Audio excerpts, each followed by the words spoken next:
standar tertinggi yang paling benar adalah dalam aktivitas parenting itu standarnya harus pakai standarnya Allah. Baru ini parenting yang benar. Acara parenting gitu ya, dari pembicara bahwa manusia itu seperti kertas putih. Kalau saya tidak setuju dengan itu. Karena apa?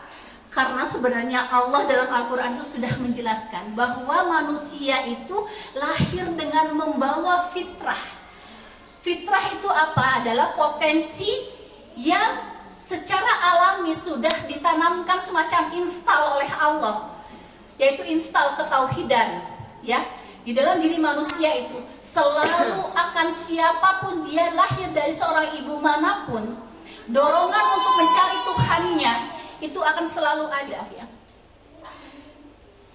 Karena kita mempunyai fitrah dan kita sudah paham standarnya Allah, sehingga kita dalam pengasuhannya itu adalah dalam rangka ya, dalam rangka merawat fitrah kita agar tidak kehilangan fitrah. Kita mulai merasakan ada rasa frustasi, ada rasa menjadi gagal seorang ibu atau ayah kok nggak bisa mengarahkan anak dan sebagainya. Sebenarnya itu adalah sinyal, tanda, kode dari Allah kepada kita semua ya, sebagai orang tua. Yang pertama kita harus taubat ya.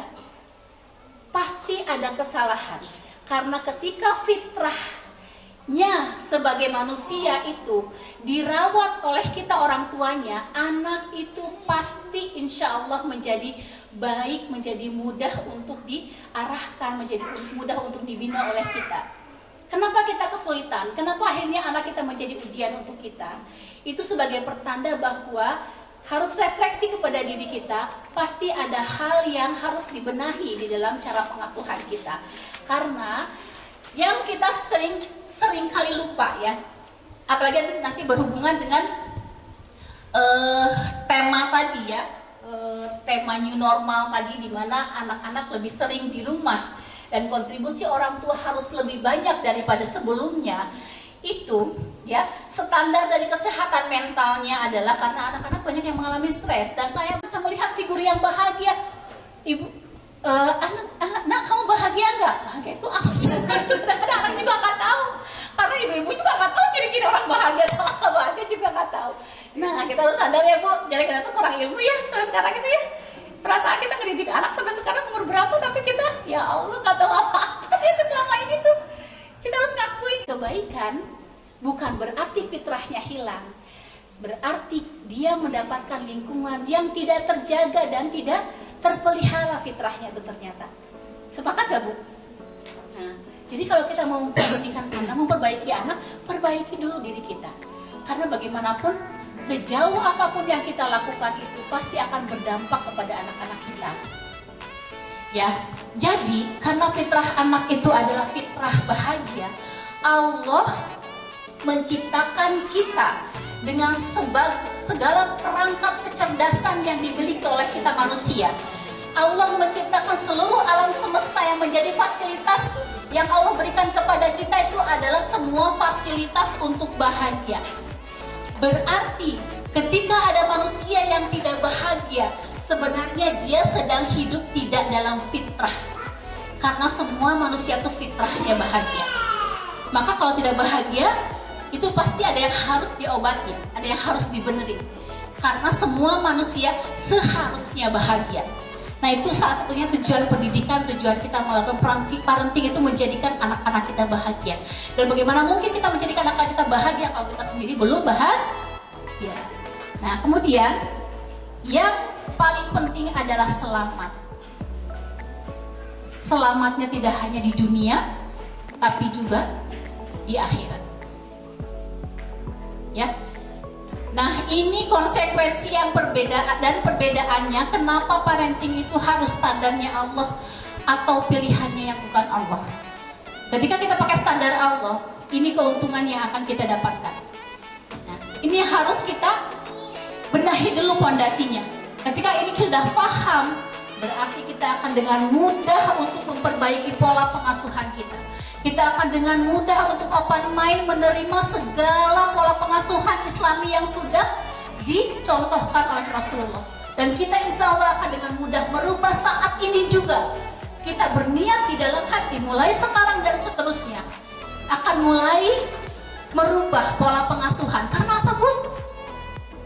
Karena kalau di akhirat Allah akan lebih dulu menghisab cara kita mendidik anak kita dulu, sebelum Allah menghisab bagaimana anak kita berbakti kepada orang tuanya. Jadi nanti kita hisab tuh orang tuanya dulu. Bagaimana kita sudah paham bersama ya tentang cerita ya, tentang cerita yang sebenarnya, bahwa ketika ada anak yang dimasukkan ke dalam neraka, orang tuanya ke dalam surga, kan ya sudah tahu cerita itu ya. Nah itu sudah cerita yang sebenarnya, itu asli yang sebenarnya dari Rasulullah yang ceritakannya. Ya, ketika anaknya ditanya, kenapa orang tuamu di surga, kamu di neraka? Oh, saya nggak pernah diajarin kebaikan, akhirnya orang tuanya sudah di surga masuk ke dalam neraka. Artinya apa? Sekali lagi, yang pertama kali dihisab itu adalah kita. Nanti akan ditanya. Saya sering kali ini pada anak-anak saya tentang soal sholat. Alhamdulillah. Walaupun dengan memang harus konsisten dan istiqomah.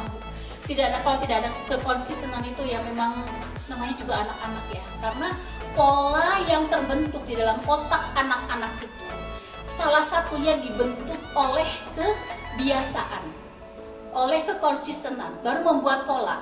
Setelah terbuat pola, anak-anak tidak bisa disuruh karena anak-anak sudah terprogram dengan sendirinya bahwa setiap mendengar azan itu harus sholat. Kita tidak usah bingung, nah dengar itu azan loh, lah kok belum sholat sih, lah kok itu tunda sih, lah kok masih main game sih. Ini kita capek, lelah untuk bercerewet-cerewet dia. Ya Bu ya. Tapi ketika sudah terprogram karena dampak dari konsisten dan kebiasaan kepada anak-anak kita, kemudian sudah terprogram sendiri, anak-anak itu tanpa disuruh, hanya diingatkan sedikit saja anak-anak sudah berangkat sholat. Karena kualitasnya lebih untuk mencerdaskan sesuatu yang lebih tinggi nilainya daripada yang lainnya. Nah, ternyata kekuatan ini otak kiri itu, kalau kita bayangkan, kalau kita sedang pakai logika saja, kita cuma pakai belahan otak ini saja. Belahan otak ini belum kita pakai. Padahal belahan otak kanan ini kekuatannya 88% loh ya. Bayangkan contoh seperti ini. Saya waktu itu jalan-jalan ke Sendang Biru. Jadi Sendang Biru ke tempat pengumpulan ikan itu ya. Bahwa kecerdasan imajinasi kita jauh lebih kuat ya. Padahal imajinasi itu hanya dalam pikiran loh. Realita bisa kalah. Saya berenang realitanya di 14 derajat, tapi saya merasanya dalam pikiran saya di setting saya sedang berenang di air hangat, dan yang terasa adalah saya berenang sedang di air hangat. Kenapa bisa seperti itu? Kenapa sih manusia bisa seperti itu? Itu bukan magic, itu ilmiah, itu ilmu psikologi modern, itu yang dipakai untuk hipnoterapi. Akhirnya ya menjadikan masalah-masalah di bypass karena yang disentuh adalah pikiran bawah sadarnya, kekuatan 88%-nya ini. Ya, kecerdasan imajinasinya yang diangkat. Kalau ini berlatih, Masya Allah, akhirnya menjadi manusia-manusia yang kuat dan tangguh.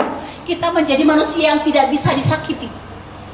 Seperti Rasulullah. Siapa sih contoh figur manusia yang tidak bisa disakiti? Walaupun Rasulullah di dakwah di Taif contohnya gitu ya.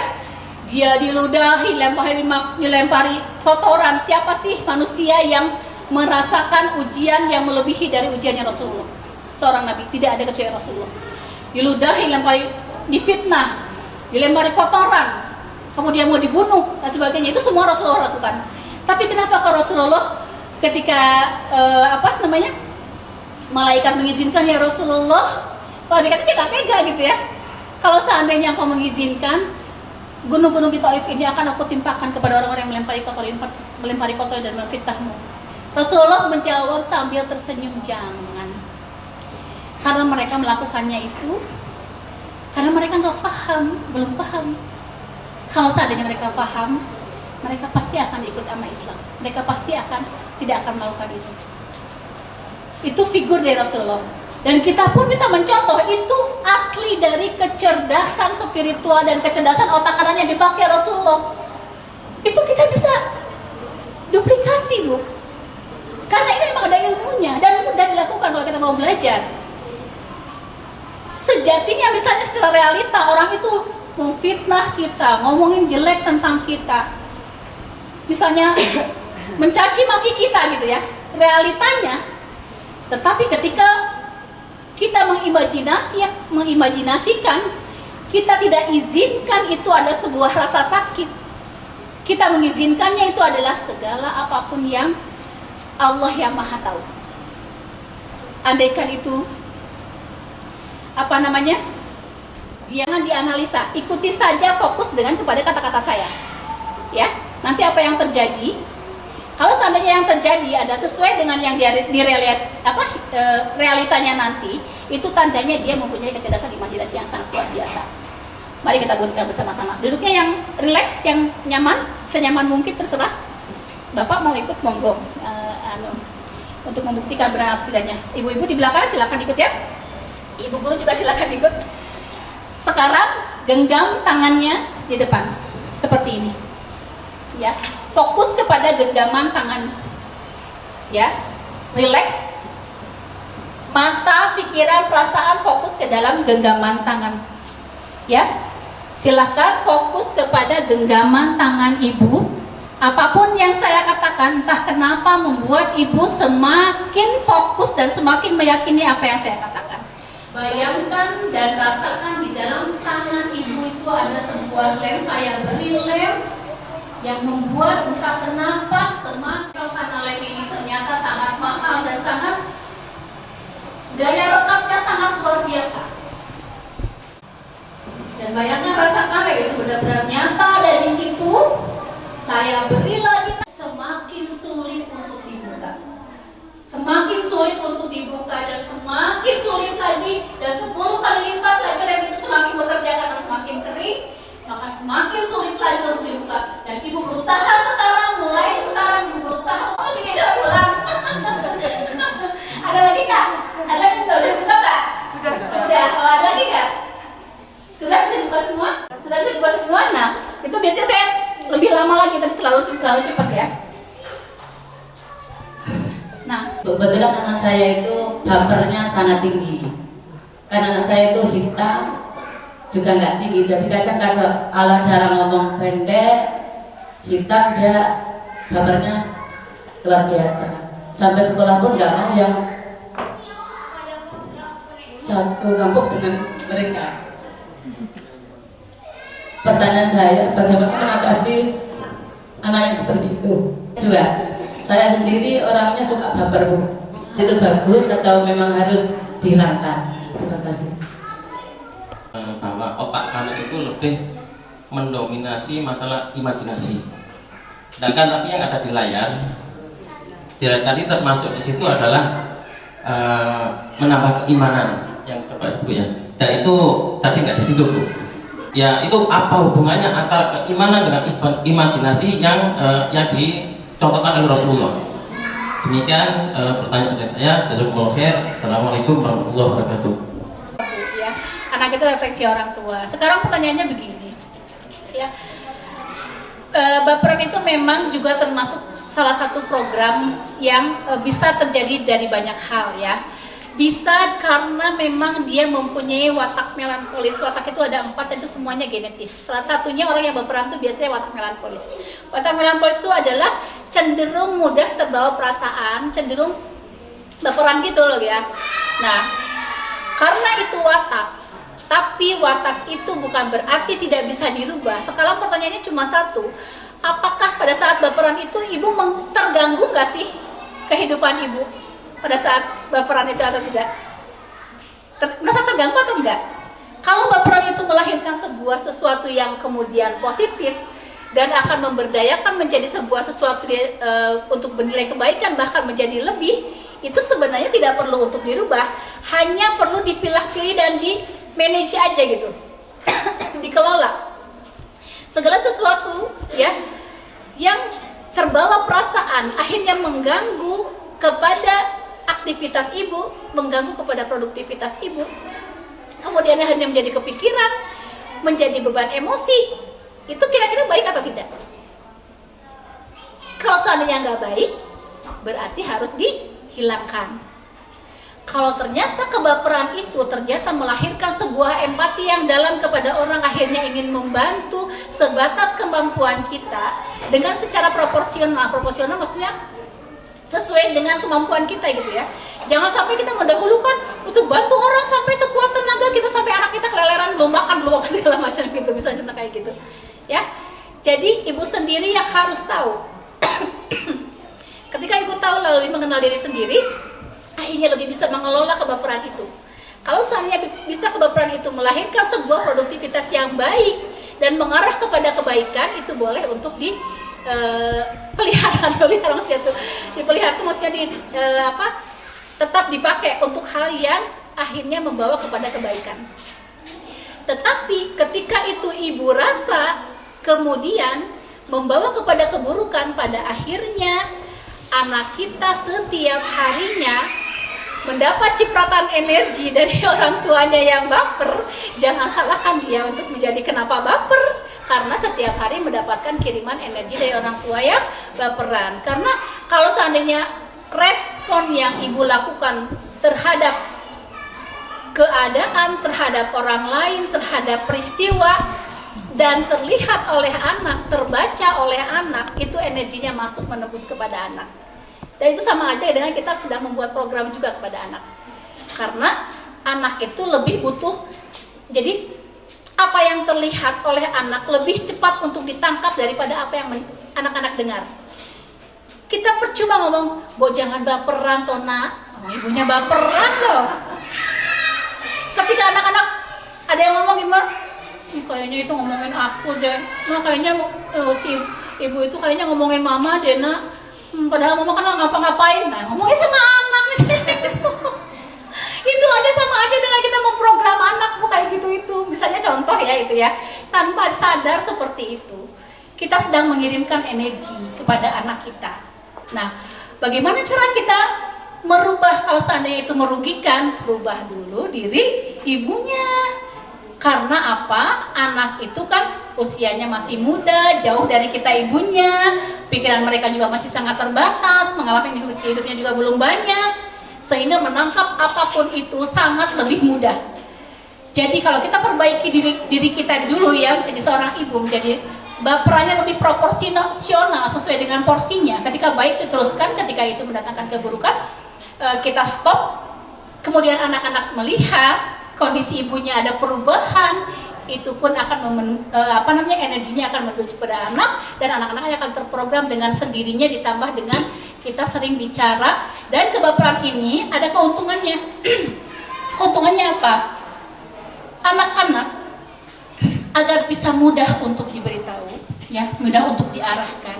Salah satunya adalah arahkan anak-anak kita dengan bahasa yang melibatkan rasa.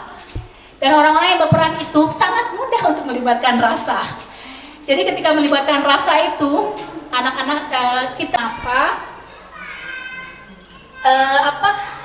salah satunya ketika ada seorang anak di sekolah gitu ya, anak-anak misalnya nakal-nakal, guru-guru atau orang tua itu lebih kepada memikirkan bagaimana merubah perilaku. Padahal perilaku itu hanya produk. Pabriknya itu, ya, pabriknya itu ada di dalam program pikiran. Pabriknya itu ada di dalam otak kita. Otaknya anak.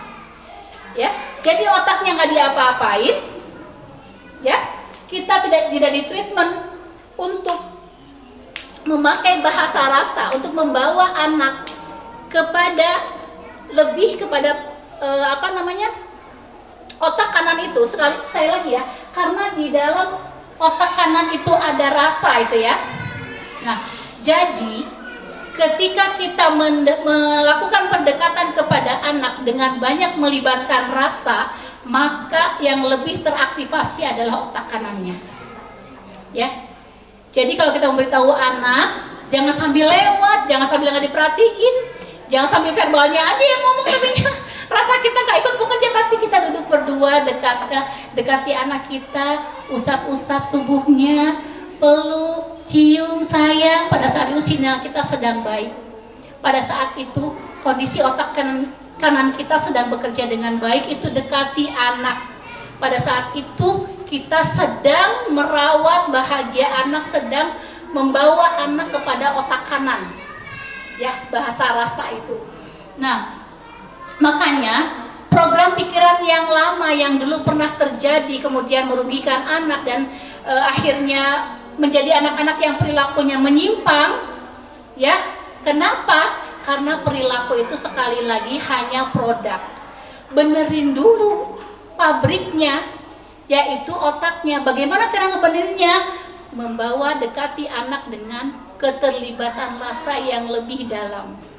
Kalau seandainya ibu-ibu atau orang tua yang merasa sudah kewalahan, tidak mempunyai skill untuk itu, walaupun sudah berlatih, dibawa kepada ahlinya nggak apa-apa. Kalau kondisinya memang sudah sangat urgen dan butuh pertolongan orang ahlinya. Tapi bagaimanapun orang tua adalah terapis terbaik untuk anak. Jadi anak kalau tambahkan pengetahuan orang tua, libatkan anak untuk dalam aktivitas untuk mentreatment dirinya, dengan mengawali dari diri kita sendiri, orang tuanya itu lebih mengena daripada kita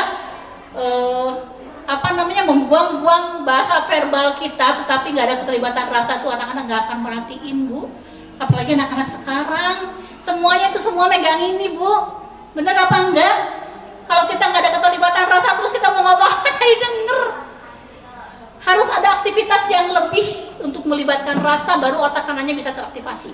Kalau enggak, udah deh, mau ngomong apa aja coba aja, karena ada hasilnya. Kalau sekarang itu, ibu rasakan sendiri aja deh, nggak usah di ini. Nah itu, kemudian ada keimanan dan keyakinan.